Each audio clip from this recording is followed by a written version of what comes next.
You're in the Business Insurance Zone with me, Steve Savant, syndicated financial columnist and contributor to Backroom Technician. This week on the Biz Income Tax Planning Series for 2013. And on today's show, Tax Planning Now for 2013 with national columnist, certified financial planner, and CPA, Ken Davis. When it comes to life insurance, annuities, long-term care, disability, or group pension plans, we're the news you can use. Well, welcome everyone to the Business Insurance Zone. I'm Steve Savant, and we're broadcasting to a nationwide audience of financial advisors right here in Fountain Hills, Arizona, home of America's largest fountain. And day 5, your CPA, Ken Davis. Welcome to the show, Ken. Stephen, good to see you and again. I say we because Ken's one of the only few CPAs, fiduciaries, that is really a liaison between the financial services community, the insurance community, and back into the actual fiduciary community of CPAs. And last year I had the honor of Ken and I going out to Boston for the regional CPA conference, which we both spoke at. And it's a good thing Ken spoke first, because I think I would have been killed on site when they found out I wasn't a fiduciary. And when Ken got up, he did his complete A to Z taxation on Social Security. It was really quite outstanding. And I think there were eyes open there. I don't think they understand it. I think you're right. So if you missed yesterday's show, you might want to pick up on that, because there's a huge, if you're looking for how do I get into the senior market, how do I get into this kind of area where geriatrics, where baby boomers are the biggest and most heaviest wealth demographic that's out there now. Well, and I think, for our advisors and agents, this is an opportunity to come together as a team member, more in a consultative approach with other fiduciaries and CPAs, attorneys, et cetera, because we can focus on taxation, which is a great segue into what we do. And here's an opportunity to demonstrate to that community that you can grasp topics and information that is helpful from a tax perspective that by itself doesn't necessarily mean or need to sell product, and when it does get to that point that it's beneficial for the client and they start to see the power of some of the services we can provide. When you think about the services we're talking about, I want to start planning today. Once, another week or so, it'll be done. 2012 is done, nothing we can do about it. Your last shot at qualified plan contributions is coming up April 15th. It just happens to be falling on a Monday, so we are not going to get the extension weekend like we did last year. But the reason I'm bringing this up is because we should be talking today. Our clients are conscious of it. They're already going through their 1040. This is the time to talk about planning to reduce taxation, and there can be substantial steps taken for 2013 today, so that when we hit the end of the year, we've really done something for our client to manage their taxable event. And to me, there's so many things to do. Let's talk about some of these basics on this first segment and talk about some of the basic. What would you do for 2013? Well, I think it can be summed up in one word, and that is deferral. Deferral is key to tax planning. Yes, we can still get tax deductions for IRAs for last year and plan it in there this year to start getting tax deferral. Tax deferral is much more widely available through a lot of the products that we sell, including life insurance and annuity products, and in some cases modified endowment contracts, which is a whole different discussion altogether, but can be used appropriately, just as an annuity can. So deferral starts now. You can't start the deferral process on December 31st. It doesn't go anywhere, but you put it in now, it has a chance to grow, and all those earnings are tax deferred. And we've all looked at what happens when you delay your IRA contributions by a year, what happens if you put it in at the beginning of the year versus the end of the year, and how much more people have to spend. It's significant.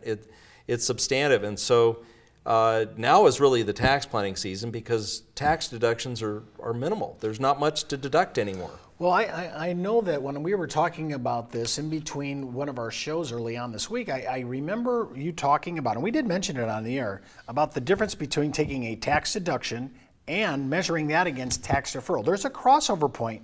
A lot of Americans take deductions for their, like 401k as an example, and they're in a very low bracket. They may be paying 10 to 15% depending upon their actual earned income and of course their deductions and everything else. When I look at that, there's a crossover point where tax deferral overcomes tax deduction. Sure. I mean, if you want to be geeky about it, go and pull up your Excel spreadsheet and throw in the tax savings you get for your tax deduction for a year, and then accumulate it to a future value on a after-tax basis. Then look at each year's contributions like a mini deduction. I earned interest, I don't have to pay tax on it, but it's like kind of getting a tax deduction, right? And you get all these mini deductions, and each year those are larger and larger because it's compounding. Well, you run the numbers on that piece versus just the deduction up front. You'll find a point at which the tax deferral is more valuable than the tax deduction was. Now that, and the reason the mechanics work on this, and especially when we get to the end game, because that the delay, the power of deferral just takes over. And compounding just takes over.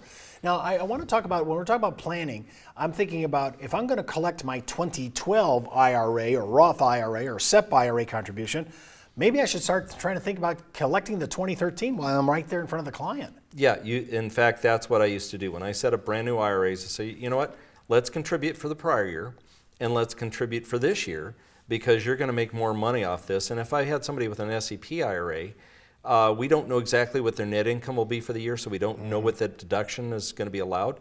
But I would fund it to about 80% of what I thought it would be, and you can back it out. There's ways of getting that back down again.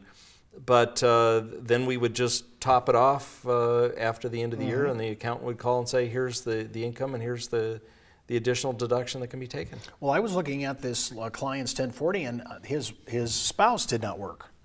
And yet the spouse was over 50, so she was able to contribute $6,000 with no AGI. I mean, that to me is a giveaway. So not only am I paying 2012 husband and wife, I'm paying 2013 husband and wife, and they're over 50. Now I get to put an additional amount on, and I think we should try to get that money now.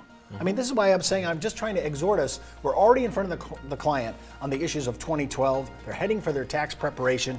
This is what this week's all about, getting in front of the curve every year to show the value of tax deferral.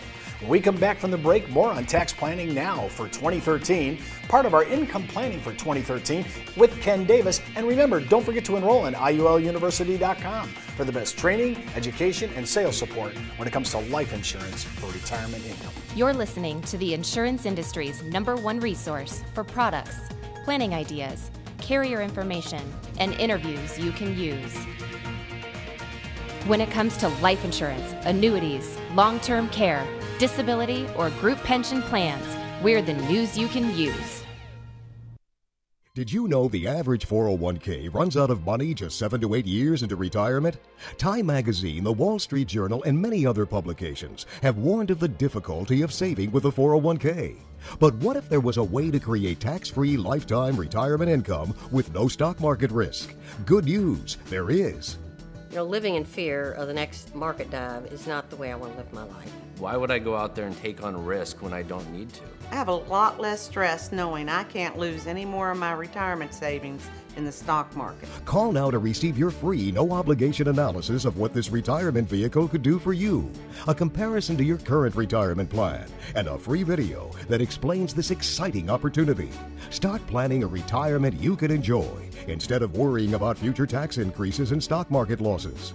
Creating income that will last your entire life is the most important thing you'll ever do. Take control of your future. Call now for your free analysis, comparison, and video. Well, welcome back to the Business Insurance Zone. I'm Steve Savant with Ken Davis. And remember, you can order today's materials at thebiz.tv.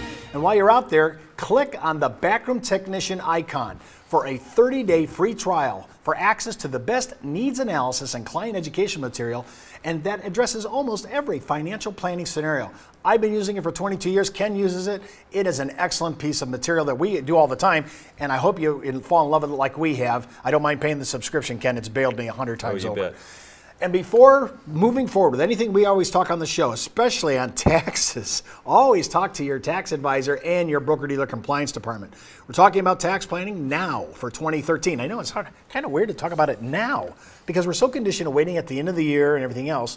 But now we're talking about it. And Ken, during the break, Ken told me, hey, they added some extra money. Talk about that because I thought it was $5,000. Well, in 2012 it was $5,000, and it's been that way since 2008. But as of 2013, we have an inflation adjustment, and they rounded off to $500 increments. It's now up to $5,500 each. Wow. Potentially, and the catch-up provision for age 50 and older is now $1,000 as well. So that's $6,500. You know, one of the things I want to focus, because we have a lot of advisors watching this, is that we can read lots of articles about all the different rules and things, but what do we have to offer our clients? What is our specialty? And that is tax deferral. Life insurance and annuities and modified endowment contracts all defer income taxes. Let's talk about modified, because I think people understand the tax deferral issue of annuities. They're pretty much all over that.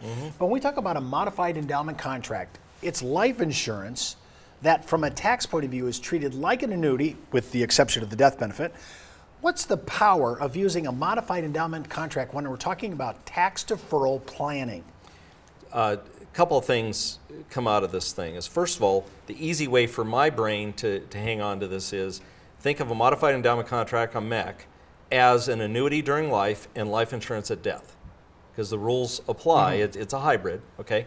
Why that's important. Inside of trusts, we get the tax deferral. We never have any plans to take the cash out. So do we care about whether it's a MEC or not? We only care about MECs during lifetime and being taking cash out. When we're not taking cash out, who cares? And what's the benefit?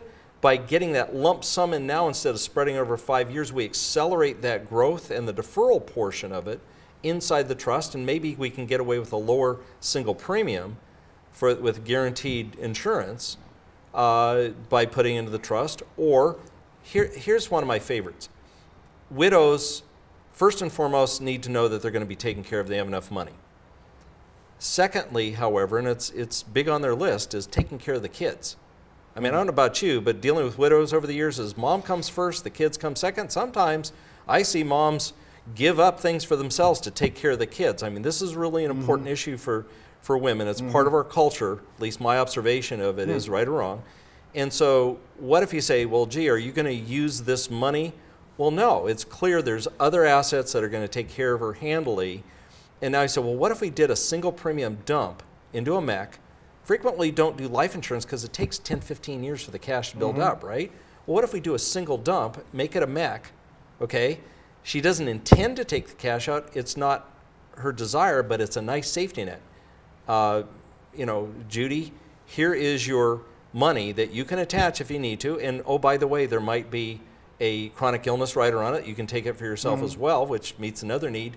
And oh, by the way, you just multiplied this cash to give your kids a tax-free, income tax-free, potentially estate tax-free death benefit that's going to multiply it. Well, gosh, we just took care of everything.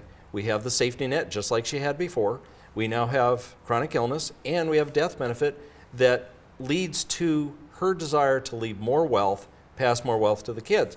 So a MEC can be really good when you want that lump sum, build up cash rapidly, and have death benefit at the same time. You know, some of these modified endowment contracts, think about this concept.